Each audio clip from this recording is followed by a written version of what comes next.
Hey guys, welcome back to my channel. This is Justice Rushing presenting Just Horror, and today we're going to be covering both Rosemary's Baby and its prequel, Apartment 7A. Now, Rosemary's Baby has had lasting effects on the genre as a whole, on films as a whole. Though it came out in 1968, I do think this film stands the test of time very, very well. You see it referenced throughout pop culture in such films as This Is the End. This is no dream. This is really happening. Ah! They directly reference the devil scene. You have the film Mother, whose poster is a direct homage to the original poster to Rosemary's Baby. And then you have such shows as American Horror Story, from its first season having one of its lead characters being impregnated with the Antichrist and the implications to all of that, up to its latest season, Delicate, which is also based off a book called Delicate Condition by Danielle Valentine, which is very much referencing and a modern adaptation or take, I would say, on the original source material of Rosemary's Baby.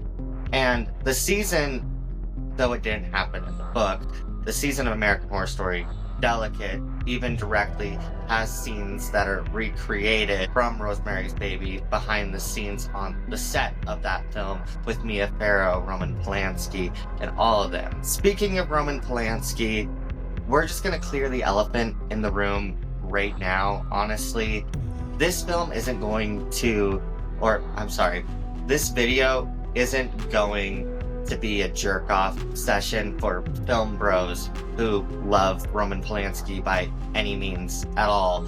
In fact, I want to very much say, though I enjoy this film, though I enjoy the cinematography that he brought to it throughout, I don't think that you can give him credit for this, at the end of the day, feminist story. That credit goes to Year 11, the author who wrote Rosemary's Baby. He is credited as being the first to bring feminist horror to the forefront back in the 60s and 70s. He created other works such as The Stepford Wives as well. And just from what I've read about him, I find him to be a very fascinating man. Roman Polanski, on the other hand, he's a piece of shit. And if you disagree with that, then you should do your research, honestly. I don't have much respect for him at all. I am going to leave a link in the bottom of this video that discusses the crimes that he has committed. So I might bring up little things here and there about some shots that he did that I like, but him as a person, I'm not going to defend at all. I think that he should have served time for his crimes, but at the end of the day, this isn't a true crime channel, so we're not going to get into all those details. So if you guys want to hear about it, it's heavy stuff, like major trigger warning. But if you guys want to hear about all that, I have a link right down below to a guy who talks about all the crimes he's committed. And just to let you know, like, buckle up if you do decide to watch it and listen to it, because it is a very hard listen at the end of the day. This review is going to be broken down into two sections. We're going to be covering Rosemary's Baby, and that's going to have a lot of spoilers. It's a really old movie. And then after that, I'm going to discuss Apartment 7A. I'll be a little spoiler light on that, but I'll give a warning right before I give away any major spoilers for the film. So if you haven't watched it yet, you can watch that point, or you can wait to watch this video. Click back. The film is currently on Paramount Plus, so if you want to check it out, you should check it out. I will get into more opinions, but if you want some quick thoughts on that one right now, I do think it is a decent attempt at touching the Rosemary's Baby's original storyline. I don't think it holds up to the original. Don't go into it whatsoever thinking that you're getting another classic on your hands. But for attempting to make a prequel to such an old film all these years later, I do think there are some things in that movie that are worth talking about and worth praising at the end of the day, even though there is also some stuff that isn't as great, honestly. But with all those thoughts out of the way, let's get on to the video. The original Rosemary's Baby follows young couple Guy and Rosemary who are trying for a baby. They move into an aging, ornate apartment building on Central Park West, where they find themselves surrounded by peculiar neighbors. When Minnie and Roman Castevet find out that Rosemary is pregnant, they start doting on her hand and foot, but there is nefarious intentions with everything that they do. Right off the bat, I just want to say that this film, I have seen it many times before this last rewatch. I always, for some reason though, I don't know why, forget just how good this movie is at the end of the day, because it is like a phenomenal movie. It really is. Every time I rewatch it, I get surprised just how much I end up loving it. You have amazing performances from Mia Farrow, and you have another amazing performance from Ruth Ford. Mia Farrow's performance is like very, very raw, very painful to watch at times, and you have Ruth Ford, who's almost like comedic relief, even though she's this awful villain in the film. And both of them remain as huge standouts for me in this very feminist tale that I think is ahead of its time, 110%. I think at the end of the day, Rosemary's Baby is about a lack of control with the female anatomy. I find it a very glaring representation of the stuff that women have to deal with childbirth when they get tried to be lumped into categories of being the same as other women and not getting listened to about what they're going through. Like a lot of things that Rosemary is going through, the feelings behind them, I think can be reflected in our pop culture at the end of the day. And I think the way that it's handled in this film is very beautifully done. When I was watching a behind the scenes documentary, Roman Polanski talked about how the movie was taken straight from the pages of the book, and other reviews that I've watched about the book have said the exact same thing, that there is very few differences between the film and the novel at the end of the day. This is a huge reason why I don't give him much credit for creating this very sensitive portrayal of women's struggles at the end of the day. He directed it, but I don't think he wrote it. The movie is very charming at times, and at other times it is very hard to watch as you see Rosemary start to spiral as she starts feeling like there's a plot against her and her unborn child by everyone, her husband, her doctors, and all of her neighbors. Just everyone seems like they're out to get her, and she can't get that feeling to go away throughout the entire runtime. Her husband Guy is very much at the beginning of the film. You see them as this really cute couple in a way, but as the film continues, he becomes this monster, and it gets to the point where you kind of want to yell at the screen and just try to fucking bitch slap that dude, because the way he treats her, how crazy he treats her, it's so unacceptable. Especially upon rewatches where you find out that he was in on the plot to impregnate Rosemary with the son of the Antichrist. You see all these little hints that they get throughout where like Rosemary will have him try to touch the baby because it's moving in her belly and he's too scared to touch it, and it makes perfect sense because at the end of the day, it's not his child. Or you have another scene where after Rosemary lays with the devil and she doesn't know it, the next day she wakes up with scratches all over her body, and Guy tries to convince her that the two of them had sex. And it's a very uncomfortable and hard scene to watch, that one, but I think it's super impactful, and it just goes to show you how awful of a person Guy is and how he would trade anything to get himself further in the world. He traded Rosemary's body, going through all these changes. He traded his wife, he traded his child, so that he could fulfill his acting career at the end of the day.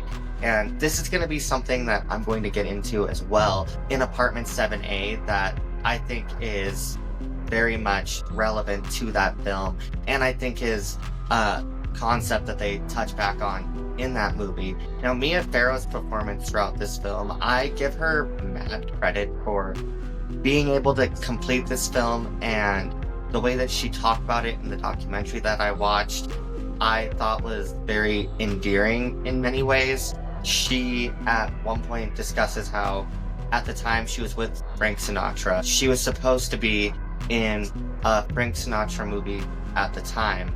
And she had been filming Rosemary's Baby, and if I remember correctly, it was 3 months over production. He served her divorce papers right on the set. And for my own part, there was pressure to leave the film because I was supposed to do 2 films back to back, and or integrated and then move over. And this was my role in the movie The Detective with Frank Sinatra. And that date kept getting pushed back until in the end, really, my then husband just said, it's either this Rosemary's Baby or me. And I every weekend I was flying to New York and trying to make peace and saying, don't let it come to this, But, he was Sicilian, and it was about doing what he wanted, and I loved him, and we remained friends to the day he died. But I couldn't leave a movie. My mother was an actress, a terrific actress. My father, a screenwriter and director. I didn't come from the kind of people that would walk out after 3 months working on a movie, so it was never in question.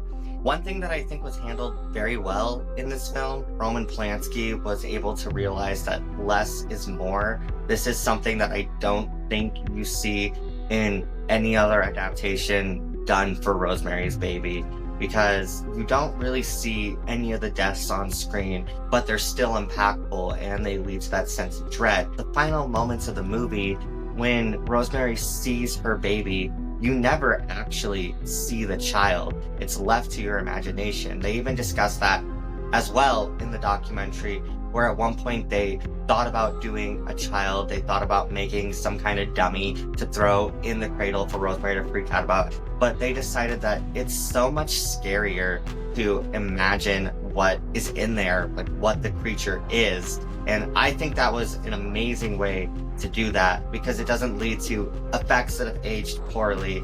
You being forced to imagine what a creature looks like versus actually seeing it is way more horrifying, because then it lets your brain do the work of what exactly is it? What do I think it is? What did I see? Like, my visual representation of what the creature might look like might be completely different than yours, and it might be horrifying in its own way. And the way that Rosemary reacts to it is very much an Oscar-winning performance from Mia Farrow. She got robbed 100% for this movie, but it's a horror film. Of course she didn't get nominated. We have other scenes even too where the conception of Rosemary's Baby is shown when she is laying with the devil, and you never actually see the devil's full view. You only ever get a good look at his eyes. And I think that just makes the scene a million times more unsettling. There was one thing I saw behind the scenes as well that I found interesting. There's a shot of Rosemary crossing the street, almost delirious, in New York City, and there are cars coming in at her, barely missing her as she's walking. In the behind the scenes, I discovered that they actually did that. Like, that wasn't set up or anything. Roman Polanski had Mia Farrow walk right into traffic. It was even covered in that American Horror Story season that I mentioned earlier, Delicate. It was a behind the scenes thing that they recreated. You want me stepping into actual traffic, Roman? Don't worry, Mia. No one's going to hit a pregnant woman. I don't think that was a sin. Like, it's a very impactful scene. I will give him that much credit, but I don't think that was safe. I don't think there was a good way to handle it. And the fact that what I just clipped in was essentially a direct quote from Roman himself. He even said it in the documentary. Like, I really don't get the guy. I think he sucks. 110% things that you would not be able to get away with on film sets today. Away from all that, when they finished filming, the film was originally 4 hours long. I don't think I would have minded seeing that cut. Honestly, I could totally see myself sitting down and watching that, but they did cut it down, and it's a very tight movie. I don't think it drags in many parts at all. In fact, I don't think it drags. It keeps you on the edge of the seat wondering what's going to happen next constantly, and you have Mia Farrow in every single scene just eating the screen. Like, she has such a presence to her. She is such an iconic actress, and I find it very disappointing that, like I said earlier, she didn't win an Oscar for this role. Nomination?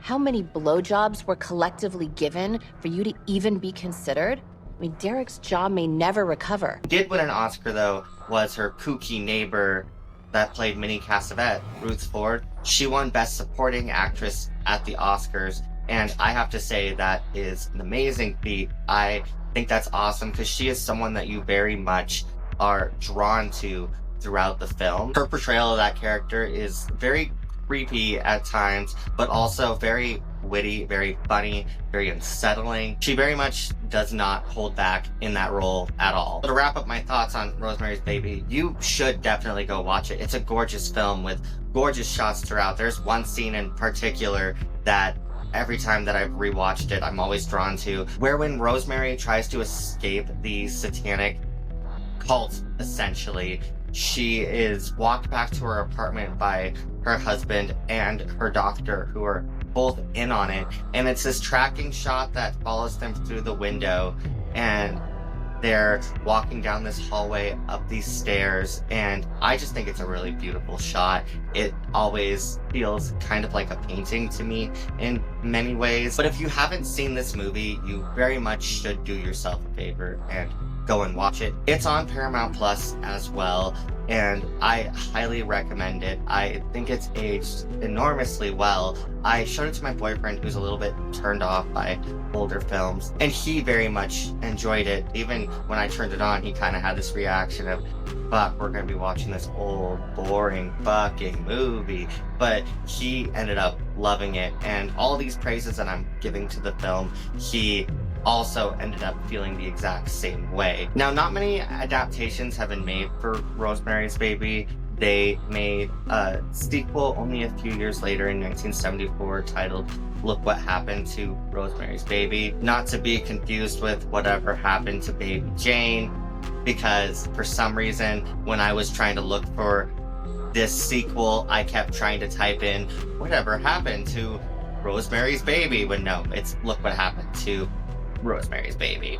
Do not watch that film. I do not recommend it. I will give it a better review in my monthly recap that I do for next month, but it doesn't bring back any of the original actors except for Ruth Ford, which I don't know why she came back to this project, this made-for-TV piece of garbage, because at that point she was an Oscar-winning actress. At the same rate too, Hollywood is super ageist, so she probably just took whatever role she could get to get some more money. I can't blame her for wanting to make some coin, but they recast everybody else in the film. They recast Rosemary, they recasted Guy, and their casting choices are not that good, to be honest. The cinematography is really bad, and it leaves you with more questions rather than answers throughout. I do not recommend it. Just pretend it doesn't exist and leave Rosemary's Baby where it's at with that ending. It's a way better conclusion. Also, there was another adaptation attempt for Rosemary's Baby.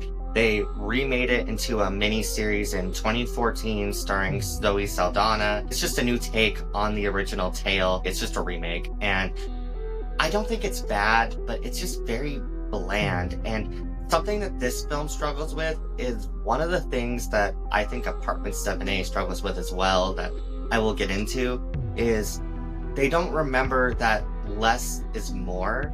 Even though there's great acting performances in it, it just falls flat because it just feels like it's retreading the same stuff. When they're doing kills, they're trying to show them. Even at the iconic ending scene of the baby, they show the baby, and it's not this shocking, scary scene. It's just a normal, cute kid. And then you even have Rosemary freaking out about the eyes, but they're not these unsettling yellow eyes like they were in the original. They're these gorgeous blue eyes, so it just doesn't really fit. You're just kind of sitting there like, your child looks beautiful, why are you freaking out? Is like how I felt watching that one. So both of these tries at making a new Rosemary's Baby property, I don't think were very good attempts at even remotely coming close to the original source material. And though Apartment 7A does not stack up with it at all, it does a way better job of making you understand why it should exist. Now, getting into Apartment 7A, there is a scene in the original Rosemary's Baby where Rosemary befriends a girl named Terry in her apartment building. They start doing laundry together, and then one day when her and Guy are coming home, she sees that Terry is on the street in front of the apartment building because she had jumped, killing herself. Nothing much more is said about it from that point either. It was just this kind of loose story thread that never really gets touched upon. She has the same charm that Rosemary ends up later being given in the film, which leaves you with the implication that the Cassavetes, the neighbors down the hall, were originally trying to use her as their vessel for the Antichrist's child, but it's never really touched upon in the film until this new adaptation decided to try. Like many people, I am a huge Rosemary's Baby fan and do not take it lightly to kind of go back into that work. So I wouldn't have done it if I didn't feel there was something new to say. But being able to look at the story through a new lens of Terry feels important, right? It's a conversation about the victimization of women in this sort of situation that's been happening since the 60s, but seeing it through the lens of a very different type of woman, of an ambitious woman, of a driven woman, of a woman who has her own agency, and sort of seeing, what happens when they pick a victim for this sort of grooming and victimization who is a totally different kind of woman, and it kind of sets the story on this trajectory of just a sharp left turn. I think I've said enough about Rosemary's Baby, though, and I think I've given it enough of a follow into what Apartment 7A is going to be. So with that out of the way, we're going to jump right into the section of the video that's going to be about Apartment 7A. And like I said, I will warn you guys when I'm doing spoilers, or if you don't want to hear anything at all, click out of this video and go watch the film. Apartment 7A follows Terry, a struggling young dancer who finds herself drawn in by dark forces when a peculiar, well-connected older couple promise her a shot at fame. I haven't really seen Julia Garner in any other films before this one, but she does a phenomenal job at playing Terry in this film. She's very captivating. It's easy for you to get pulled into her performance. I think the way that she handles it is very beautifully and artfully done. The casting isn't much of the problem I have with this film. A lot of my problem I have with this film is there's very beautiful cinematography. I'm a sucker for films that have dancing and singing in them, and this film has all that. It gives me a taste of what I love so much about Last Night in Soho, with the flashback scenes of Anya Taylor-Joy dancing back in, I believe the 50s or 60s, and you have many scenes like that because Terry is this aspiring dancer, and it's just gorgeous. But then you have other shots that feel super cheap where they decide to show way too much. Then you have other parts of this film too that I don't think stack up as well. Diane Wiest, I do enjoy her acting. I love her in Edward Scissorhands. I think she does a phenomenal job in that film. But her playing Minnie Cassavette, I don't think she stacks up very well. I think she plays the character as intentionally creepy, whereas I don't think Ruth Ford played it that way. It felt like there was more to Minnie than her just being creepy. Diane Wiest, just every time you see her, it feels like she's trying too hard, and I didn't really enjoy that. I also think her husband Roman, the new actor for him, he's just kind of forgettable. This might not be either one of their faults, honestly, either. Those are such huge shoes to fill for that original film, so I can understand why they would struggle to be able to take their own approach to it without it being questioned like I'm doing right now. So I'm not going to give the actors complete hate for how they handled their roles. Also, with what I've said, it leads to this film feeling kind of like a very strange double feature if you watch Rosemary's Baby and this back-to-back, which is exactly what I did. And that is not a way I would recommend to watch this film. I do think it ties in decently well with Rosemary's Baby, but you don't have to watch Rosemary's Baby to get this movie. This leads to feeling like a very strange double feature if you watch these back to back. It really does, because they are connected in many ways, but then there's many ways where I don't think it ties in flawlessly with the original film. You have the whole fact too that this movie's trying to replicate being in the 60s versus actually being from the 60s. It's very jarring when you're watching them because the original's effortlessly of its time because it was created in the 60s, whereas this lower budget film is trying to replicate the feeling of the 60s. And I think if they would have had a higher budget, they could have done a better job of expressing that. But even many of the hairstyles and the outfits, a lot of it just felt way too modern to me. But again, that is budgetary restraints, I'm going to imagine. Like, I don't blame the director, the writers, or like any of that. You have many callbacks throughout this film too to Miss Gardenia, who is an off-screen character in the original. Rosemary and Guy move into his house, and you actually get to see a little bit of her. In fact, one of the more exciting scenes in this film to me involves her and Terry. I'm not going to say anything about that. I'll leave that up to a surprise for you. I'm going to jump into the spoilers section. I'm not going to start out with huge spoilers. This is just stuff that I'm not comfortable saying at this part of the review to ruin the movie. But like I said, if any of what I've said sounds interesting, you should check it out. It's not a bad movie by any means. I don't want to make it sound like it is, but a lot of my nitpicks come in this spoiler section for this film. But out of the way, you've all been warned. We're going straight to the spoilers now. One of my favorite things that I think they do in this film is, yes, Terry is the victim, but she's a victim in a different way than what Rosemary is. She is unknowing to what's going on, just like Rosemary, but she also, in a way, signs on for what's happening to her. Her story very much reflects Guy's story in the original, where she'll essentially give anything for fame. She's this dancer who got hurt during one of her acts, and now as she's like recovering from her injury, she's finding that she can't stay in the spotlight, and it's very hard to watch. One thing that I found disappointing about that they could have made a lot more present and not feel like almost an afterthought. It was touched in the original film when you meet Terry for the brief time that she is on screen, that she had a drug problem before she moved in with the Cassavetes, and they helped her get on her feet. And though they show it, you never actually feel like the problem is that big of a deal in many ways, and it feels like it came as quickly as it went in the film. I don't think it was handled very well, and I do think it could have been a lot more impactful if they would have given a little bit more time to flesh that out in the story and made Terry an even more interesting character than what she already was. Another thing that kind of like threw me off a little bit that I didn't enjoy, which goes back to the whole less is more thing, is they very directly show the devil in two different forms, and one of them I feel like they're on to something, but they never quite reach the potential of it. You have this devil that's covered in all these like bedazzled jewels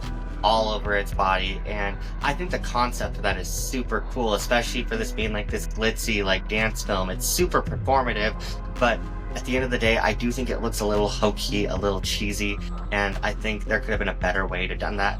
I don't know exactly what that is, but I do think that it could have been reworked a little bit. On the flip side of that though, I don't like the other costume for the devil at all. It very much looks like a costume. In ways it reminds me of a mummy, and it's CGI'd in at many points in the film.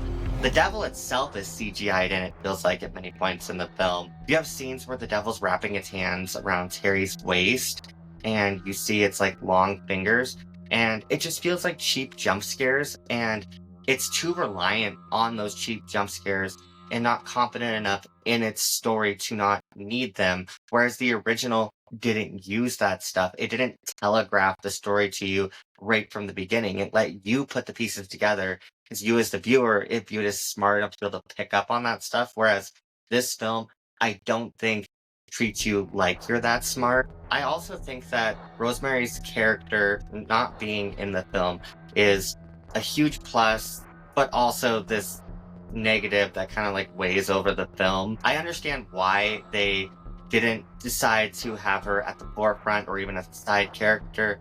I spent most of that section when I was discussing Rosemary's Baby talking about Mia Farrow's performance, and I even have compared the Cassavetes in both films and their casting, and I can't even imagine trying to compare whatever actress they would pick to Mia Farrow. Like, that isn't fair to the actress. Those are some huge shoes to fill. And I do think the writers of Apartment 7A do a really good job of discussing why they chose not to have Rosemary in this film more than what they actually did. I remember early on really not wanting to see an aged down Mia Farrow. I really didn't want to see that kind of CG face. And I think that we sort of leaned, there was versions where we did really lean in, and I think then we kind of leaned away so as not to, if we had seen that laundry scene, tonally it would have played so much differently, because now we know Terry, she's got all this emotional baggage, we know where she's going, and it just would have felt almost sacrilegious, I think, in a way. It's almost like, well, let's let that scene be in the original, and in my mind they still met off camera, off page. That's still consistent, internally consistent, but there's something kind of, I was worried about putting too much Rosemary in. I didn't think we've seen her story. Overall, though, this film has a lot of stuff in it that I would personally change. If I were them, I would cut back on. I don't like that the Cassavetes are immediately these devil worshippers. You're not pulled into them being these kooky, lonely old neighbors that they have next door. You just have this immediate feeling of dread, even as Terry's accepting the apartment from them and their help to better her career. You just feel this sense of dread, and you know that they're not good people. And I understand why they don't build the tension with that, because we've already seen that done in the original, but at the same rate too, it makes it weird to be able to see Terry trying to befriend these people when they've done nothing but act strange and kind of evil in many ways. You have many shots of Diane Weiss just glaring, and it's before it comes out that they're devil worshippers, and it feels unsettling and awkward, and it doesn't make much sense that Terry would fall for the whole scam at the end of the day. Enough with all these negatives, though. That ending scene of the film, I think, is beautifully done when Terry finally realizes what's been happening to her. Just like in the original Rosemary's Baby, she makes her way over to the house, and all of the people that are in this satanic group are there, and they start congratulating her on her child. They tell her that she's going to be bearing the son of the Antichrist. They also let her know that she got big in her career because of them. And though she always wanted to get big in her career, that's not the way that she wanted it to go down whatsoever. So though she feels like she's out of control the whole film, she decides to try to take control back and end the cycle once and for all. And it's this really beautiful shot scene that's super well choreographed and done, where she tells them essentially that she's going to do it, that she's going to fill that role because it's the role of a lifetime. And it has a double-edged meaning to it, you realize, as the scene continues. She turns on this record, and Be My Baby by the Ronettes starts playing, which iconic song. They show it in Scream Queens season 2 in the first episode, I believe, and ever since then I've been obsessed with that song. I love when horror movies use 50s and 60s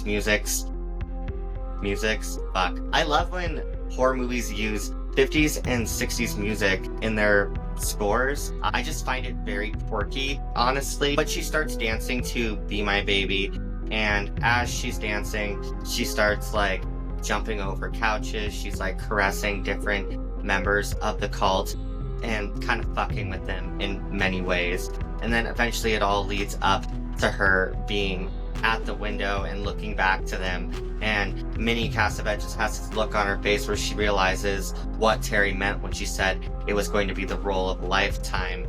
And the role of a lifetime was the scene she was putting on for them, her making her attempt to end the cycle, which, even though it doesn't amount to much with the sequel, because Rosemary ends up very shortly after being the catalyst of what they wanted in the first place, it still feels super empowering as you watch Terry take back control, and she hurls herself out the window, and you finally see why she ended it all. I think they did a really good job of answering that question without it feeling forced, because many prequels, in my opinion, answer questions that nobody asked in the first place, or they just answer them in very lackluster ways that aren't interesting. Whereas that scene, like, it made perfect sense to me in many ways. I thought it was gorgeously done, and hands down made this a movie that I actually enjoyed. Like I said though, I am a huge sucker for dance scenes in horror films. It kind of like collides my two favorite genres like together, because I love Broadway and I love horror. So like, what more could a guy ask for? But anyways, that about wraps up my thoughts about Apartment 7A and Rosemary's Baby. I'd say I recommend both these films, but if you haven't seen either one and you only want to watch one of them, I heavily recommend watching Rosemary's Baby. It's beautifully done. It's a very artful movie, very well acted, and I can say some of the same praises for Apartment 7A, but I speak them way, way loud for Rosemary's Baby. It still stacks at the top. I don't think that's much of a competition at the end of the day at all. So that wraps up this video. If you guys enjoyed it, click the subscribe button, maybe give it a like, give me a comment. If you guys have any ideas for any future films that you want me to cover, go ahead and leave that down below too, because I'm always down to hear what anybody has to say. I want more stuff, more ideas for things to review for the channel that anyone would be interested in. So don't be afraid to leave me any requests. The third part of my Final Destination series should be coming out this month if you guys have been watching that at all. The first two parts for the first two films are currently live on my channel if you haven't checked them out, so there's a little self-promotion right there. This has been Justice, and I will see you guys on the next one. Take care.